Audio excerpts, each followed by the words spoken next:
저는 오늘 읽어드릴 창세기 26장 12절에서 22절 말씀을 가지고 르호봇 이와 같은 제목으로 하나님의 말씀을 증거하도록 하겠습니다. 이삭이 머물고 있던 부엘라 헤로이라고 하는 지역에 가뭄이 듭니다. 그런데 이 가뭄이 얼마나 심했든지 아브라함 때 가뭄이 들어 애굽으로 내려간 적이 있는데 그건 100년 만에 큰 흉년이 이 땅에 엄습한 겁니다. 그래서 이삭은 계획을 세워요. 이 위기를 극복하기 위해서 많은 연구와 노력을 기울여본 결과 애굽으로 피신하는 것이 가장 좋은 방법이다 생각하여 애굽으로 떠납니다. 근데 애굽을 가기 위해서는 그 블레셋의 그랄 지방을 거쳐가야 되는데 그랄 지역에 머물고 있을 때 하나님께서 나타나셔서 이삭에게 애굽으로 가지 말고 그랄 땅에 머물 곳을 명령하십니다. 이 이삭이 순종하여 그 땅에 머물게 됩니다. 그리고 농사를 지었더니 100배의 축복을 받았습니다. 그런데 항상 축복이 있으면 시기가 질투가 있죠. 이 그랄 사람들이 싫어하는 겁니다. 그래서 그랄의 아비멜렉 왕이 이삭에게 우리 땅에 머물지 않고 저 골짜기를 떠나라. 그래서 이 이삭이 골짜기로 떠납니다. 근데 생각해낸 것이 무엇이냐면 자신의 아버지 아브라함 때 우물을 팠던 기억이 떠오르는 겁니다. 근데 이 우물을 이 블레셋 사람 다 메꿔버린 겁니다. 그래서 이 이삭이 우물을 팔 때마다 그 묻혀있던 우물이 터져 나오는 거죠. 그럼 또 그럴 때 또 그랄 목자들이 와서 그걸 빼앗는 겁니다. 우리 거라고. 그러면 이삭은 아무 저항도 하지 않고 또 떠나갑니다. 또 우물을 팝니다. 우물이 샘이 터져 나옵니다. 그럼 그것을 또 그랄 목자들이 뺏는 겁니다. 그래서 그것을 에셀 신나라고 떠나가죠. 세 번째 도착했을 때 우물을 파서 우물이 나오는데 그날 목자들이 더 이상 그를 쫓아오지 않자 이삭이 그 땅을 르호봇이라고 명명했습니다. 이 르호봇의 의미는 넓은 장소, 넓은 장막을 의미하는 것입니다. 이삭은 인생에 있어 대흉년이라고 하는 커다란 인생의 위기를 맞이합니다. 이 위기를 극복하기 위해서 계획을 세우죠. 여러분 우리 또 위기나 문제를 만나면 계획을 세우지 않습니까? 어떻게 하는 것이 가장 좋은 방법인가? 계획을 세웁니다. 하나님은 이삭의 방법을 원치 않으셨습니다. 하나님은 하나님의 방법대로 이삭의 인생과 위기를 이끌어가기 원하셨고 이삭은 그 하나님께 순종함으로 자신이 생각하고 계획했던 것보다 큰 축복, 르호봇의 축복을 받았습니다.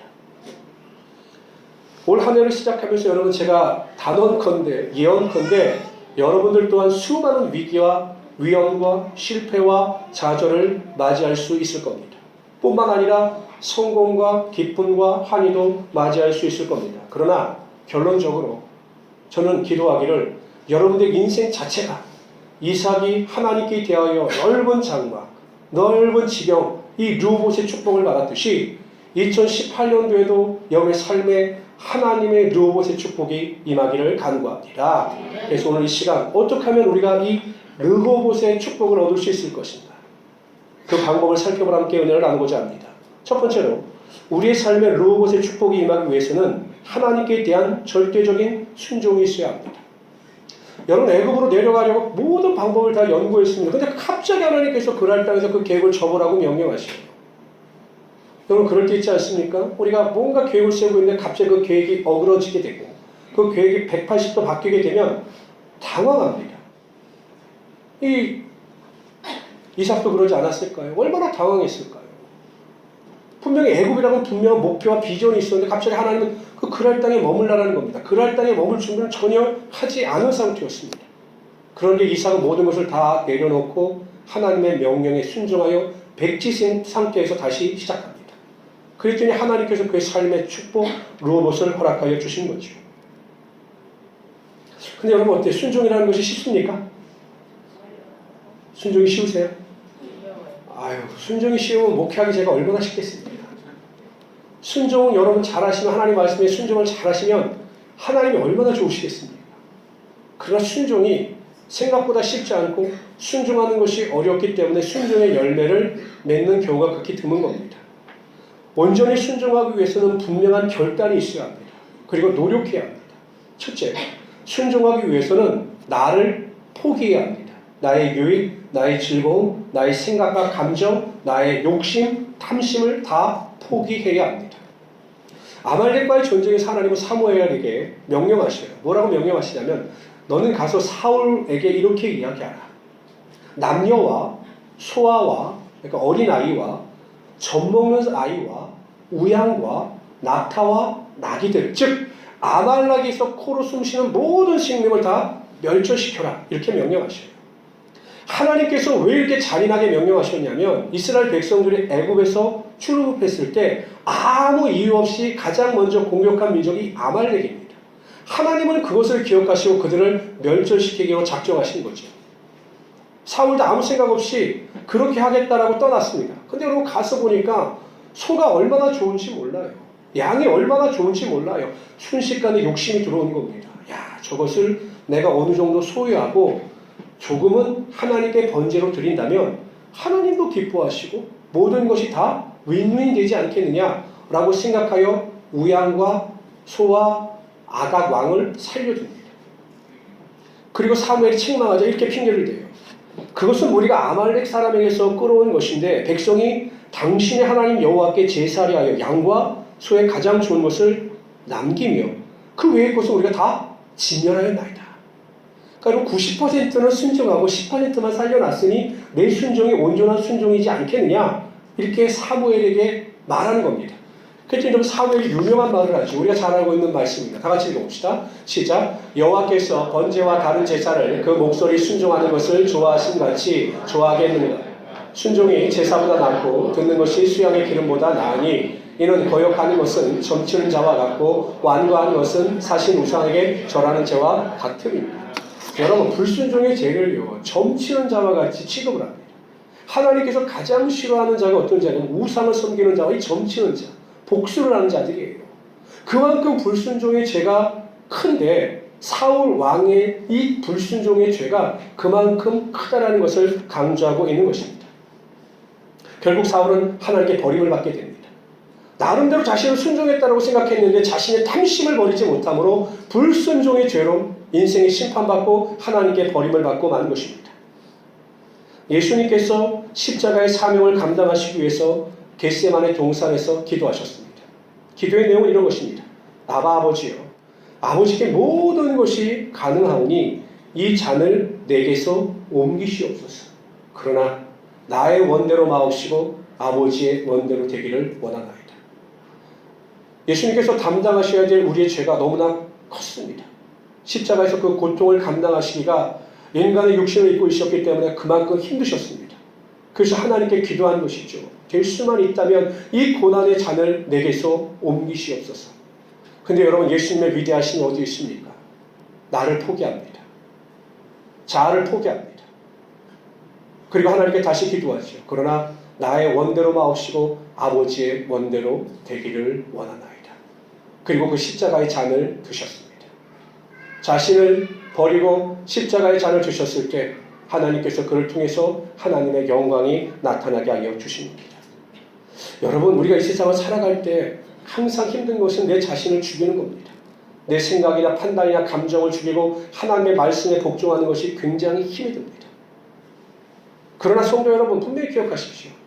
내 생각과 감정과 판단과 욕심을 다 내려놓고 다 포기하고 하나님의 말씀에 절대적으로 순종했을 때 하나님께서는 여러분의 삶의 시온의 대로가 열려지게 하여 주시는 거죠. 예수님께서 여러분 십자가에 달려 돌아가셨을 때 모든 사람들은 예수의 인생이 실패했을 거라고 생각했습니다. 사람도 얼마나 좋아했을까요?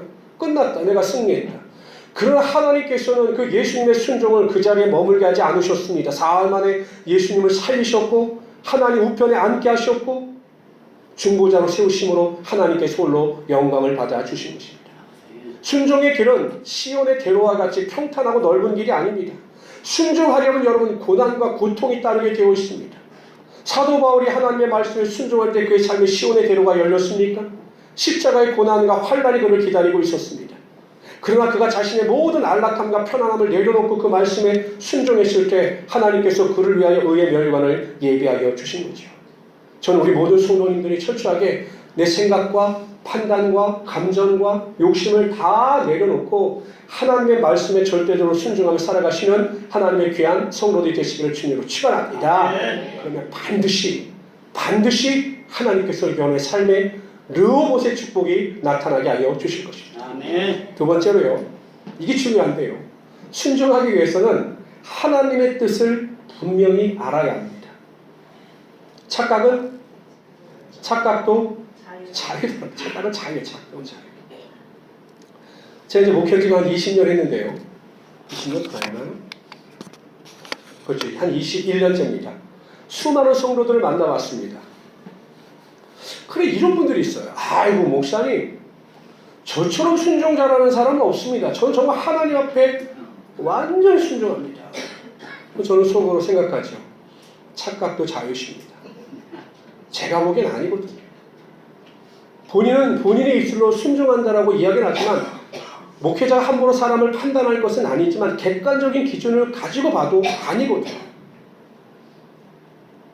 매일 거짓말하고 매일 다른 사람을 비난하고 비방하고 싸우고, 이게 어떻게 여러분 예수 믿고 하나님 말씀을 순종하는 자입니까?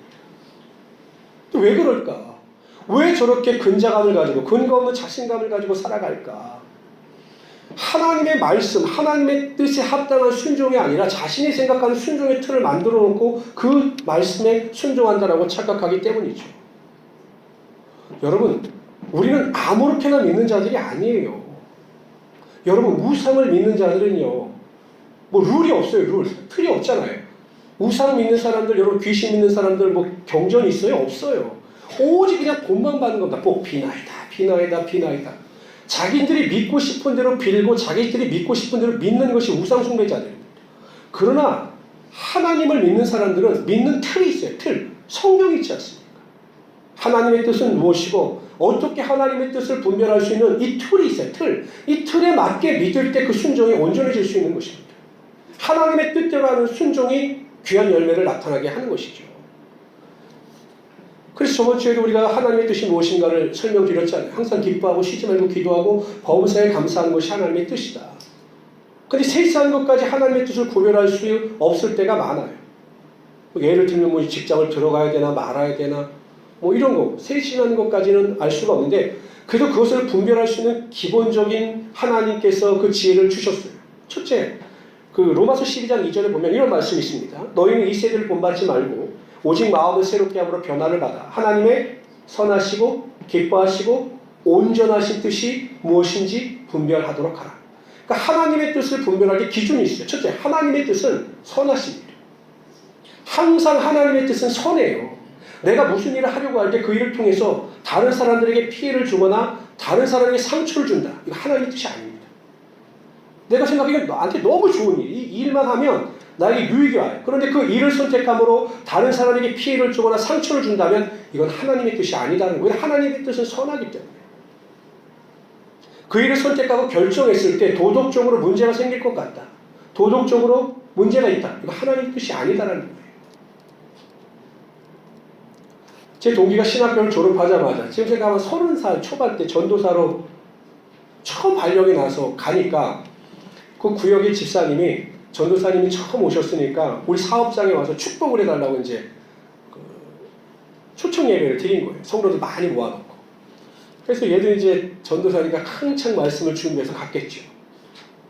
근데 우리가 나이트클럽인 거예요. 나이트클럽.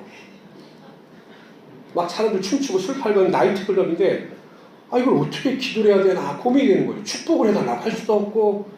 그래서 이 친구가 기도하기를 지혜롭게 하나님 주님 뜻대로 하옵소서 라고 기도를 하고 나갔어요. 근데 감사하게 집사님이 한 달 뒤에 업종을 바꾸셨다고 하더라고요.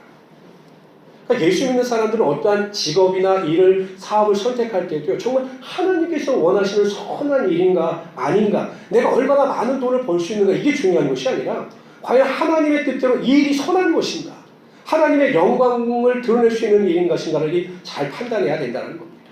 두 번째요, 하나님의 뜻은요, 그 뜻을 가지고 기도할 때 마음에 기쁨이 있어요. 어떤 분이 저에게 와서 직장 때문에 상담을 하신 적이 있습니다.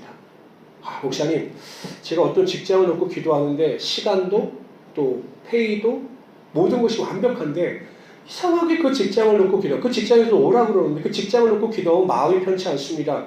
어떻게 해야 될까요? 저기 상담을 하시길래 제가 말씀을 드렸습니다. 그 마음에 부담이 있고 마음이 무거운 것은 하나님의 뜻이 아닙니다. 다른 직장을 놓고 기도하십시오 라고 말씀을 드렸더니 그분이 다른 직장을 선택하여 가셨습니다. 나중에 이분이 저에게 이야기하시는데 자기가 가기로 했던 그 직장이 가게라는 직장이 조금 있다가 부도가 나서 1년치 이상의 월급이 체납되고 많은 사람들이 월급을 받지 못하고 어려운 공경에 처했다는 이야기를 듣고 하나님의 뜻이 그 직장이 아니고 또 나에게 기쁨이 없었던 이유를 그래서 하나님께서 그렇게 알려주셨구나. 저에게 그렇게 말씀하신 적이 있어요. 하나님의 뜻을 위해서 우리가 기도하면 우리 마음 가운데 기쁨이 있어요. 기쁨. 믿으십니까? 근데 예외가 있어요. 예외. 잘 판단하셔야 돼요. 제가 청년 사역을 할 때 보면요. 그런 청년, 목사님께서 말씀하시기를 하나님의 뜻은 기쁘다고 그랬습니다. 제가 목사님 그 자매를 놓고 기도하면요. 마음이 얼마나 기쁜지 몰라요. 하나님의 뜻인 것 같습니다. 제가 아니라고 했어요. 네가 좋아하면 기도 안 해도 그냥 기분이 좋아. 좋아하는 사람을 생각하면요. 기도 안 해도 마음이 너무 좋아요. 기뻐요. 그걸 하나님의 뜻대로 지어서 안 되는 거야. 그런 예외도 있다라는 거예요. 여러분 내가 아파트를 너무 좋아해요. 집을 살 생각하고 너무 기분이 좋아요. 아무 아파트나 저희는 기도하면 기분 안 좋겠어요. 어느 한 곳에 이렇게 치우쳐서 우리가 하나님의 뜻을 분별해서는 되지 않는다는 거예요. 그러니까 지금 계속 말씀드리는 걸 잘 생각해요. 세 번째는 하나님의 뜻은 온전해요. 영육 간에 온전합니다. 영육 간에 온전해요. 이 일이 나에게 유익이 되고 하나님의 뜻인 것 같다 선택을 하려고 합니다. 그런데 아무리 생각해도 이 일이 내 신앙에 있어서 마이너스가 될 것 같아요. 그럼 이것은 하나님의 뜻은 아닙니다. 하나님의 뜻은 그 일을 선택하고 그 문제를 결정했을 때 영육 간에 온전합니다. 하나님의 누봇은요, 영적인 축복도 있을 뿐만 아니라 육적인 축복도 같이 임하게 되어 있는 것입니다. 근데 물질적으로 축복을 정말 많이 받았어요. 사회적으로 성공도 얻었습니다. 근데 그것이 하나님의 뜻인 줄 알고 선택했는데 그 일을 선택함으로 세상의 성공과 부귀영화가 물질은 얻었지만 믿음에서 멀어졌다면 그것은 하나님의 뜻이 아니었다라는 거죠. 혹 이럴 수도 있겠죠. 하나님의 뜻이었고 하나님께서 그 길을 축복하셨지만 내가 온전히 깨어서 기도하지 못해서 그런 경우도 있겠지만 대부분의 경우는 하나님의 뜻대로 선택하는 일에서는 영육 간의 온전함을 이룰 수 있게 된다는 것입니다. 성도 여러분, 하나님의 뜻보다 중요한 것은 없어요. 우리는 우리의 뜻과 생각으로 살아가는 자들이 아니라 하나님의 뜻대로 살아가는 자들입니다. 그래서 하나님의 선하시고 기뻐하시고 온전하신 뜻이 무엇인지 잘 분별하셔서 하나님께서 원하시는 순종의 열매를 맺으심으로 르호봇의 축복을 이루어가시는 하나님의 귀한 성도들이 되시기를 주님으로 축원합니다. 그래서 여러분 하나님의 뜻을 구별할 때 제가 말씀드렸죠. 선하신 것, 기뻐하신 것, 온전하신 것 다각적인 방법으로 잘 기도하시고 연구하셔서 올바로 선택할 때 하나님의 은혜와 능력이 여러분 삶 가운데 분명히 나타나게 되는 것입니다. 두 번째로요. 큰 두 번째로 우리의 삶에 르호봇의 축복이 임하기 위해서는 온유해야 합니다. 온유. 이삭은 원래 이름이 웃음이라는 뜻이에요. 웃음. 왜냐하면 하나님께서 아브라함에게 100세의 아들을 낳겠다 할 때 아브라함이 웃었어요. 그래서 그 이름이 이삭입니다. 그러니까 이름 자체가 긍정적이죠. 근데 이 이삭은 자신의 우물을 빼앗길 때마다 그 빼앗기는 것으로 인해서 그 사람을 대적하거나 그 그랄 사람들과 전쟁을 벌이지 않았습니다. 물론 이방인이었고 그에게는 싸울 능력이 없어서 그럴 수도 있었겠지만 여러분 그렇게 기도할 수는 있지 않았겠습니까? 하나님 정말 저는 억울합니다. 저들의 악행을 하나님께서 심판하여 주시고 저들을 하나님께서 이끌어가 주십시오 라고 기도라도 할 수 있었을 텐데 아브라함은 전혀 그런 기도를 하지 않습니다. 그냥 묵묵히 빼앗으면 빼앗깁니다. 달라고 하면 줍니다. 그리고 물러갑니다. 여러분 항상 우리의 인생을 뒤돌아보면 무언가 빼앗기고 무언가 잃어버리게 되면 인생이 마이너스 될 것 같잖아요. 우리가 자꾸 취하려고 하는 의도가 무엇입니까? 취하지 않고 빼앗기면 우리의 인생 자체가 마이너스가 된다고 생각하기 때문에 그렇습니다. 근데 여러분 이삭의 삶을 보십시오. 우물을 빼앗겨요. 계속 우물을 빼앗깁니다. 이게 마이너스잖아요. 마이너스. 근데 나중에 뒤돌아보면 하나님께서 르호봇을 통해서 플러스의 인생, 풍성함의 인생이 되게 하여 주셨습니다. 왜요? 이 이삭이 온유함의 사람이었기 때문에 그래요. 인간적인 방법으로 사람을 대적하는 것이 아니라 하나님의 인도하심을 쫓아 양보하고 뒤로 물러갔기 때문에 하나님께서 그의 귀한 마음을 받아주시고 그에게 은혜와 능력이 나타나게 하여 주신 것입니다. 교회에서 보면 억울한 일을 당할 때가 굉장히 많아요. 선한 일을 하고 주님의 일을 열심히 하는데 억울한 일을 당합니다. 저도 그걸 잘 알죠. 보면 열심히 일하고 선한 일을 하는 사람들이 억울한 일을 당해요. 근데 또 억울한 일을 당하는 사람이 억울한 일을 당한다거나 억울하다라고 해서 나를 힘들게 하는 사람을 대적해서 막 그 사람에게 뭐라고 그러느냐? 안 그래요. 자, 이렇게 곰곰이 보면 억울한 일을 당하는 사람들이 성숙하기 때문에 참는 겁니다. 여러분, 이 온유라고 하는 헬라어 원어가 프라우스예요. 프라우스. 우리 보통 온유하다 그러면 부드럽다 이런 생각을 하는데 헬라어로 이 프라우스의 의미가 어떤 의미냐면 여러분들 야생마 아시죠? 야생마. 막 뛰어다니는 야생마는 그 등에 안장을 씌우고는 고삐를 잡기가 굉장히 힘들어요. 훈련이 필요합니다. 그럼 이제 사람들이 야생마를 잡아오지요? 그러면 그 안장을 씌우기 위해서 그 사람들의 마음대로 움직이기 위해서 엄청난 훈련을 시켜요. 제가 보니까 말이요. 빙빙빙빙 돌게도 하고 고삐를 끼워서 뭐 이리저리 움직이기도 하고 한참 훈련을 시킵니다. 그럼 나중에 이 야생마가 어떻게 되냐면 안장을 올려도 가만히 있고 사람이 타도 가만히 있고 이 고삐를 움직이는 대로 방향 전환을 하면서 이 기수의 마음대로 움직입니다. 야생마가 이렇게 길려지게 되었을 때 프라우스 이랬습니다. 그러니까 이런 온유, 프라우스라고 하는 의미가 무엇입니까? 세상에서 내 마음대로 내 생각대로 살던 사람이 하나님께 사로잡혀서 하나님께서 움직이는 대로 움직이는 사람, 이러한 사람을 온유한 사람이라고 하는 거죠. 결국 사람과의 관계에서도 마찬가지 아니겠습니까? 억울한 일을 당하고 슬픈 일을 당하고 낙심한 일을 당해도 하나님께서 원치 않으시기 때문에 내 감정을 절제하고 온유함을 가지고 하나님의 뜻을 쫓아 살아가려고 하는 이 온유한 사람, 하나님께서는 그 온유한 사람을 받아주시고 그의 삶에 르호봇의 축복이 임하게 하여 주십니다. 여러분 그 산상설계에 보면 팔복이 나와요. 팔복. 네? 보면 심령이 가난한 자는 복이 있나니 천국이 저희 것이고 이렇게 복이 쫙 나와요. 대부분 형이사학적 복이에요. 형이사학적 신령한 복. 그런데 여러분 마음이 온유한 자에게는 직설적인 복을 하나님께서 허락하여 주십니다. 다 같이 읽어봅시다. 시작. 온유한 자는 복이 있나니 뭐를 기업으로 받는다고요? 땅! 하나님께서 이 땅에서 축복을 주신다는 거예요. 땅의 축복. 어떠한 자에게? 온유한 자에게. 그만큼 온유하게 살기가 힘들기 때문에 하나님께서 땅의 축복을 허락하신다고 약속하셨고 이삭에게 르호봇의 축복이 임하게 하여 주신 것입니다. 여러분, 어찌하든지 우리는 하나님께 사로잡힌 자고 하나님의 인도하심을 쫓아 살아가는 자입니다. 이삭처럼 내 생각과 내 감정과 내 의지에 의해서가 아니라 정말 힘들고 어려울지라도 온유한 자로서 하나님의 인도하심을 쫓아 살아가심으로 하나님의 르호봇의 축복을 누리시는 하나님의 귀한 성도들 되시기를 주님으로 축원합니다. 세 번째로요. 우리의 삶에 르호봇의 축복이 임하기 위해서는 하나님께서 우리와 함께 하셔야 합니다. 우리 28절, 26장 28절 다 같이 한번 읽어봅시다. 있습니다. 시작. 그들이 가로되 28절, 26장 28절이요. 시작. 그들이 가로되 여호와께서 우리의 사이 곧 우리와 너희 사이에 맹세를 세워 이게 누가 한 말이냐면요. 그랄 왕 아비멜렉이 한 말이에요.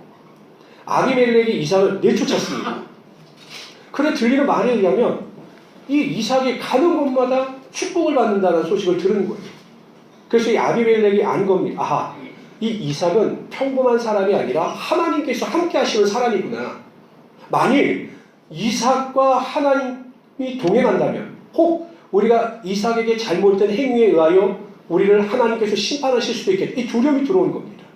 그래서 이삭에게 찾아가 하나님께서 당신과 함께 하심을 우리가 보았으니 우리와 언약을 맺어 우리를 해치지 마시고 이렇게 간구하는 겁니다. 여러분 생각해보세요. 이처럼 하나님께서 나와 함께 하셔서 우리를 인도하시고 나를 도우시면 우리의 삶이 어떠한 환경 가운데 있다 할지라도 결국 우리의 삶이 르호봇의 삶으로 변화되게 되어 있는 것입니다. 여러분 그 골프 선수 중에 타이거 우즈라고 아시죠? 뭘 물어봤을 때 당연히 아실 거라고 물어봤는데 전혀 모른다고 반응하시면 잘 모르시대? 타이거 우즈? 아시죠? 네. 그럼 좀 반응 좀 해주십시오. 타이거 우즈가 있는데 이 타이거 이번에 그 미국에 허리케인 하리 때문에 엄청 큰 피해를 봐서 사람들이 그 구호 자금을 마련하기 위해서 이제 여러 가지 조건을 경매로 내걸었는데 이 타이거 우즈와 한테서 이 티칭 이 골프의 레슨을 받는 거. 제가 보기엔 한 30분 정도 이 레슨 받는 것을 경매로 내놨어요. 근데 이 경매로 내놓은 이 경매권이 얼마에 낙찰됐냐면 2억 3천만 원에 낙찰됐어요. 2억 3천만 원. 그리고 여러분 그 워렌 버핏이라고 알죠? 투자의 귀재라고 하는 워렌 버핏. 이 워렌 버핏이 매년마다 내놓는 것이 뭐가 있냐면 이 워렌 버핏과 식사를 그래갖고 이 점심 식사 3시간을 하는 티켓을 경매로 내놔요. 근데 이 워렌 버핏과 3시간 식사하는 경매 티켓이 대략 어느 정도에 팔리는지 아십니까? 한 얼마에 팔릴 것 같아요? 3시간 워렌 버핏가 밥 먹으면서 물어보고 대답하는 거예요. 얼마에 팔릴 것 같습니까? 네? 9억이요? 10억이요. 10억. 또 상상이 안 가시죠? 38억에 팔려요. 워렌 버핏과 3시간 밥 먹으면 38억을 줘요. 제가 그걸 보면 느꼈던 게 무엇이냐면 이 사람들이 왜 기꺼이 그러한 대가를 지불하고 타이거 우즈에게 레슨을 받고 워렌 버핏과 대화를 하려고 합니까? 그들에게 코치를 받고 레슨을 받고 그들에게 어떠한 정보를 얻게 되면 그만큼의 유익이 자신의 삶에 있다고 믿기 때문에 그러한 대가를 지불하는 것 아니겠어요? 아니 20분 이거 받고 실력이 는다면 2억 3천을 투자하는 겁니다. 워런 버핏에게 세계 경제 흐름을 깨닫고 투자처를 발견할 수만 있다면 38억을 기부하는 겁니다. 그만한 대가가 있기 때문에 2억 3천 38억을 투자하는 거죠. 근데 여러분 생각해 보세요. 아니 이 사람들과 하나님을 비교할 수 있습니까? 하나님의 전지전능하심, 하나님의 무소부지하심, 능치 못할 일이 없으신 하나님. 여러분 그 하나님이 우리와 함께하여 주셔서 우리의 인생을 이끌어 가시고 우리의 인생을 책임져 주신다면 우리의 삶에 그만한 투자의 가치가 어디 있겠습니까? 근데 문제는 무엇입니까? 우리가 그렇게 살아가지 못한다는 겁니다. 하나님께서는 끊임없이 매일 매 순간마다 우리가 어디에 있든지 간에 우리와 함께하여 주시기를 원하시는데 우리가 그것을 인정하지 못하고 하나님을 모셔드리지 못하기 때문에 하나님과 동행하는 삶을 살아가지 못하는 겁니다. 아비멜렉이 이야기합니다.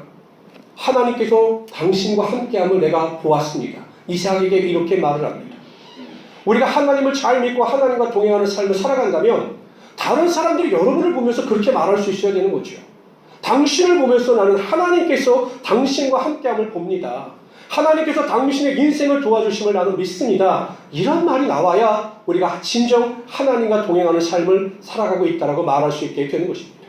그리고 그러한 믿음을 가지고 하나님과 동행하는 자의 삶에는 반드시 하나님께서 르호보의 축복을 허락하여 주시는 것입니다. 여러분 왜 우리가 기도해야 되고 우리가 왜 말씀을 읽어야 되고 왜 우리가 예배를 온전히 드려야 합니까? 기도를 통해서 우리는 하나님과 교제해야 되고 하나님의 말씀을 읽음으로 하나님의 음성을 들어야 되고 예배를 통해서 하나님의 임재를 경험함으로 하나님과 동행하는 삶을 살아가기 위해서 기도하고 말씀 읽고 예배를 온전히 드려야 하는 것입니다. 그래서 하나님과 우리가 동행하고 하나님의 인도하심을 쫓아 우리의 삶의 모든 것을 내려놓고 하나님을 동행을 살아가게 될 때 우리의 삶의 르호보의 축복이 반드시 임하게 되는 것이죠. 저는 우리 모든 성도님들이 이러한 삶, 하나님과 동행하는 삶을 살아가시기를 주님으로 축원합니다. 새해를 시작하면서 목표를 분명히 하고 방향을 분명히 결정해야 2018년도가 하나님 안에서 온전해질 수 있습니다. 저는 1년의 목표를, 우리 성도들 1년의 목표를 항상 기뻐하라, 쉬지 말고 기도하라, 범사에 감사하라. 이 영적인 목표를 여러분에게 제시해 드렸습니다. 어찌하든지 우리는 항상 기뻐하고 쉬지 말고 기도하고 범사에 감사하는 삶을 살아가야 합니다. 제가 르호보의 축복의 말씀을 전한 이유는 제가 여러분들의 삶을 위해서 우리 성도를 위해서 기도할 때 항상 기뻐하고 쉬지 말고 기도하고 범사에 감사하는 이 영적인 축복의 은혜와 능력을 통해서 물질적으로 지경으로 번성함의 축복이 나타나기를 원해서 이 설교를 정한 것입니다. 우리 모든 성도님들이 2018년도에 목표를 분명히 정하고 하나님의 축복을 받아 예수 믿는 자로서 착한 일을 넉넉히 베풀며 살아갈 수 있는 삶이 되시기를 바랍니다. 축복을 받아서 하나님께 더 많은 것을 드리고 축복을 받아서 하나님의 살아계심을 증거할 수 있는 우리 성도들이 되시기를 바랍니다. 그러겠어요. 여러분, 첫째, 항상 모든 일에 내 생각이나 판단이나 감정이나 욕심을 내려놓고 하나님의 뜻을 분별하여 하나님의 말씀에 절대적으로 순종하시기를 바랍니다. 두 번째, 모든 일에 온유하십시오. 내 생각이나 감정이 아니라 하나님께서 원하시는 대로 이끄시는 대로 운유함으로 말미암아 땅을 기업으로 얻는 우리 성도들이 되시길 바랍니다. 세 번째, 하나님께 기도하고 말씀을 읽고 예배를 드림으로 하나님과 교제하고 하나님의 음성을 들으며 하나님의 임재를 체험하심으로 하나님께서 부어주신 루복의 축복과 은혜 가운데 승리하시는 하나님의 귀한 성도들이 되시길 다시 한번 주님의 이름으로 축원합니다.